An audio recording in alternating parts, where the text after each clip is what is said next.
Side खबरों के लिए सब्सक्राइब करें फ्लेम मीडिया और उसके बाद बेल आइकन को प्रेस करें ताकि सबसे पहले आपको मिले एक्सक्लूसिव खबरें।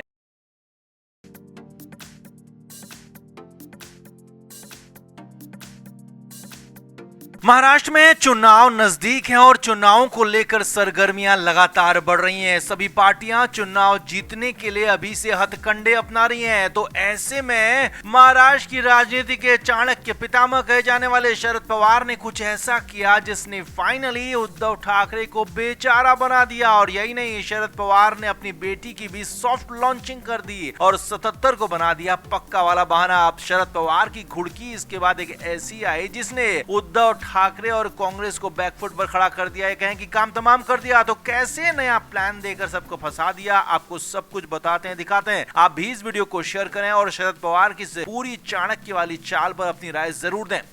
तो महाराष्ट्र की सियासत को चीरने वाली खबर है, सियासी तौर पर बेहद ज्यादा हैरान करने वाली खबर है, क्योंकि शरद पवार लंबे समय से जिसकी प्लानिंग कर रहे थे फाइनली वो कर दिया है। अपनी बेटी सुप्रिया सुले की सॉफ्ट लॉन्चिंग कर दी है राज्य की राजनीति में। जी हां, अब तक शरद पवार की बेटी सुप्रिया सुले एनसीपी की तरफ से देश की राजनीति करती रही है, सांसदी का ही चुनाव लड़ती रही है, क्योंकि अब तक अजीत पवार एनसीपी की तरफ से राज्य में राजनीति देखते थे। मगर अब शरद पवार ने न सिर्फ अपनी बेटी सुप्रिया सुले को राज्य की राजनीति में लॉन्च करने का पूरा पक्का प्लान बना लिया है, बल्कि उद्धव ठाकरे को भी बेचारा बना दिया। कोंकण इलाके के चपलून पहुंचे शरद पवार ने मीडिया से बहुत सारी बातें की और यहीं पर शरद पवार ने बहुत बड़ी बात कह दी। असल में पहले तो शरद पवार ने कहा कि अब हमें महिलाओं को आगे लाना चाहिए, वंचितों को आगे लाना चाहिए, पिछड़ों को आगे लाना चाहिए और इन्हें जब तक नेतृत्व नहीं सौंपेंगे तब तक ये सब के सब यानी कि महिलाएं, वंचित और पिछड़े सशक्त नहीं होंगे। और अब यहाँ पर साफ साफ था कि महिलाओं को लीडरशिप देने से मतलब ही उनका अपनी बेटी सुप्रिया सुले को आगे करना था, ताकि वो महिलाओं का नाम लेकर, महिलाओं के अधिकारों की बात कहकर अपनी बेटी सुप्रिया सुले को बतौर महाराष्ट्र के अगले मुख्यमंत्री के तौर पर पेश कर सकें। और उन्होंने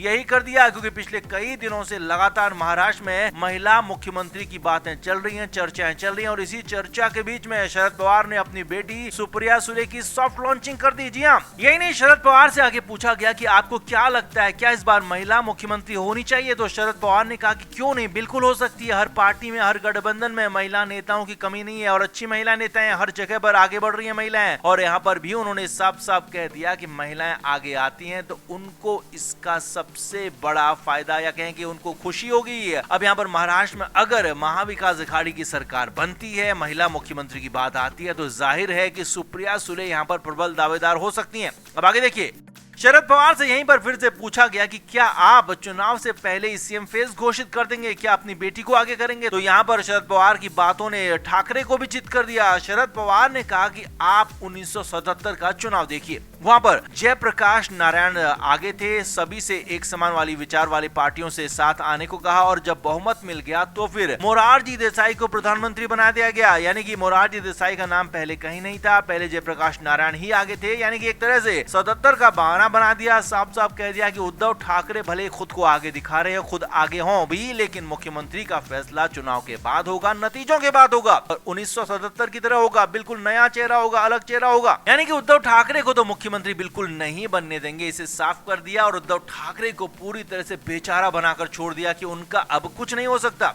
अब यहीं पर शरद पवार ने एक घुड़की भी दे दी, अपने ही गठबंधन के नेताओं को एक तरह से धमकी दे दी कि मेरी बात मान लो, नहीं तो और भी रास्ते खुले हैं। असल में शरद पवार से यहाँ पर ही ये भी पूछा गया कि चाचा और भतीजा यानी कि शरद पवार और अजीत पवार फिर कब से साथ में दिखेंगे? तो पवार ने कहा कि हम चाचा भतीजा घर के अंदर तो हमेशा ही साथ हैं, आगे भी साथ रहेंगे। यानी कि यहाँ पर यह भी संदेश दिया कि अगर उद्धव ठाकरे और कांग्रेस पार्टी उनके मुताबिक नहीं चलती है, उनके पास अजीत पवार को भी साथ लाने का विकल्प है और शरद पवार कुछ भी कर सकते हैं। वैसे भी शरद पवार की चाणक्य चाल को समझना आसान नहीं है, मगर एक ही जगह पर उन्होंने बहुत सारी बातें कह दी, अपनी बेटी को सीएम पद के लिए लगभग लॉन्च कर दिया, तो उद्धव ठाकरे की दावेदारी को पूरी तरह से खारिज कर दिया और अजीत पवार का नाम लेकर अपने गठबंधन में प्रेशर बना दिया कि उनकी पार्टी को ज्यादा से ज्यादा सीटें दी जाए और अगर ऐसा नहीं हुआ तो उनके पास अजीत पवार के साथ लाने का विकल्प भी खुला हुआ है। तो शरद पवार की इस पूरी प्लानिंग पर आप क्या कहेंगे? कमेंट बॉक्स में आप जरूर बताएं, वीडियो को शेयर भी करें।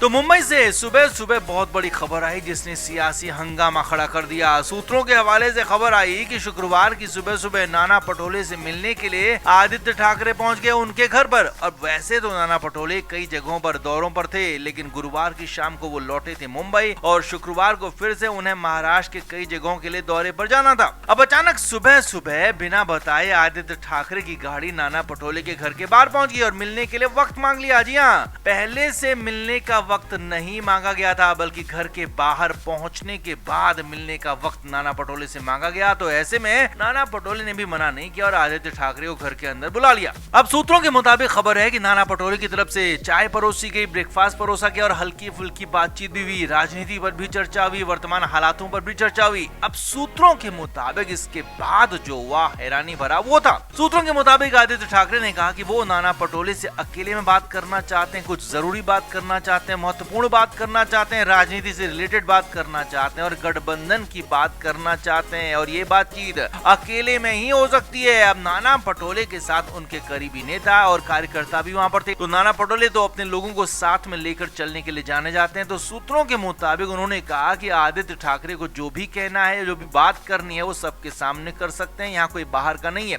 उनके सामने ही मैं हमेशा सारी बातें करता हूँ। अब आदित्य ठाकरे जिद करते रहे, बोलते रहे कि अकेले में बात करो, लेकिन नाना पटोले भी अड़े रहे कि बात अकेले में बिल्कुल नहीं होगी, बात होगी तो सबके सामने होगी। और हालात ये रहे कि सिर्फ चाय पीकर ही आदित्य ठाकरे लौट गए। जी हाँ, कोई सीरियस बात ही नहीं हो पाई, मुद्दे की बात हो ही नहीं पाई, क्योंकि नाना पटोले ने अकेले में मिलने से साफ साफ इनकार कर दिया, अकेले में बात नहीं करेंगे साफ कर दिया और एक तरह से घर के अंदर सबके सामने बुरी तरह से बेइज्जत कर दिया। पूरे प्यार से छोटे ठाकरे को धोकर रख दिया और खास तौर पर नाना पटोले ने अपने करीबी नेताओं का भरोसा भी जीत लिया और आदित्य ठाकरे वहां से वापस लौट आए। अब ठाकरे छोटे वाले वहां से वापस लौट तो आए, लेकिन उनके दिल में कसक रह गई होगी कि बात हो नहीं पाई। अब यहाँ पर कयास ये भी लगाए जा रहे हैं कि नाना पटोले से वो अपनी और अपने पिता की बात करने आए होंगे, अपने पार्टी की बात करने आए होंगे और हो सकता है कि ये भी कहने आए हों कि उन पर हमले थोड़ा सा कम करें, थोड़े से हमले विरोधियों पर ज्यादा करें, उनको बख्श दें। हालांकि ये हो नहीं पाया क्योंकि बात ही नहीं हो पाई। अब वैसे आपको बता दें कि नाना पटोले पहले भी कह चुके हैं कि वो गठबंधन को लेकर, राजनीति को लेकर या फिर चुनाव को लेकर कोई भी बातचीत करेंगे तो शिवसेना यूबीटी में सिर्फ उद्धव ठाकरे से ही बात करेंगे, क्योंकि वही वहां पर आधिकारिक व्यक्ति हैं, उनके अलावा कोई भी नहीं, चाहे वो फिर संजय राउत हो, आदित्य ठाकरे हो या फिर कोई और, या ऐसा कोई नेता भी यहाँ पर नहीं है कि जो बड़ा नेता हो, लंबे समय से हो। इसीलिए आदित्य ठाकरे को तो पहले भी नाना पटोले खारिज कर चुके हैं और यहाँ पर अब सबके सामने उनको अकेले में मिलने से मना किया। तो ये बात बहुत ज्यादा होने चुप भी गई हो, ऐसा हो सकता है। तो कुल मिलाकर नाना पटोले चौतरफा यहाँ लोगों की चीरफाड़ कर रहे हैं, न सिर्फ विरोधी पार्टी और गठबंधन की, बल्कि अपने गठबंधन में भी गलत बात कहने वाले, जबरदस्ती करने वालों को बख्श नहीं रहे हैं और लगातार ठाकरे परिवार को तो निशाने पर ले रहे हैं, क्योंकि ठाकरे परिवार लगातार गठबंधन में अपना वर्चस्व बढ़ाना चाहता है। ठाकरे परिवार एक बार फिर से उद्धव ठाकरे को सीएम फेज बनाना चाहते हैं और इसका लगातार कांग्रेस और नाना पटोले विरोध कर रहे हैं, साफ तौर पर, खुले तौर पर विरोध कर रहे हैं। यहाँ तक कि नाना पटोले और उनके लोगों ने तो खुद को भी सीएम फेज पर प्रोजेक्ट करना शुरू कर दिया। तो कुल मिलाकर सीरियसली मामला ये है कि हालात पूरी तरह से राजनीतिक है और आदित्य ठाकरे जो आए थे वहां पर उनसे बात हो नहीं पाई नाना पटोले की ढंग से, क्योंकि अकेले में बात करने से, मिलने से मना कर दिया। तो आपका इस एटीट्यूड पर क्या कहना है? क्या नाना पटोले ने गलत किया या फिर बिल्कुल ठीक किया? कमेंट बॉक्स में आप जरूर बताएं, वीडियो को शेयर भी करें। Flame media report.